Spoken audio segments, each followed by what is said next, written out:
অনেক তো হলো অন্যের জন্যে বাঁচা, অন্যের জন্যে ভালো থাকা, সংসারের জন্য জীবন ত্যাগ করা। নিজের জন্যে কবে বাঁচবে বস? সময় হলে একটু নিজের জন্যে বেঁচে দেখো, নিজের জন্যে সেজে দেখো, ভালো লাগবে। বিকালবেলা একটু নিজেকে পরিপাটি করে সুন্দর করে চুল বেঁধে সাজুগুজু করে ফ্রেশ হয়ে থাকবে, দেখবে মনটাও ভালো থাকবে আর নিজেরও কিন্তু অনেক ভালো লাগবে। সব সময় ছেলের জন্যে, বরের জন্যে, স্বামীর জন্যে, সংসারের জন্যে অনেক তো করলে, এবার না হয় একটু এখন থেকে নিজের জন্যে, নিজের প্রতি একটু যত্ন নাও, দেখবে সব, দেখবে নিজেরও ভালো লাগবে। হ্যাঁ, আমিও কিন্তু আগে ভাবতাম, অন্যের কথাই বেশি ভাবতাম, অন্যের জন্য চিন্তা করতাম। দিন শেষে এটা বুঝতে পেরেছি না, কেউ কারুর নয়। তুমি যদি নিজেকে নিজে না ভালো রাখতে পারো, পৃথিবীর কেউ তোমাকে এসে ভালো রাখতে পারবে না।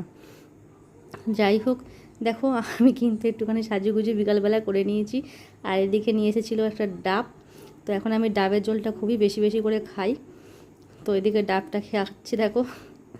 আর আর কি বলবো, সবাইকে একটাই কথা বলার আছে, পারলে নিজের জন্য একটুখানি সময় বার করো। অনেকে বলে না সংসারের জন্য আমি ঘুমোতে পারি না, সংসারের জন্য আমি এখানে যেতে পারি না, ওখানে যেতে পারি না। একদমই ভুল ধারণা। সংসারের জন্য যদি তুমি সব কিছু করতে পারো, তাহলে একটা সময় বার করে তুমি নিজেকেও ভালো রাখতে পারবে, নিজের জন্য অনেক কিছু করতে পারবে। চলো টাটা, বাই।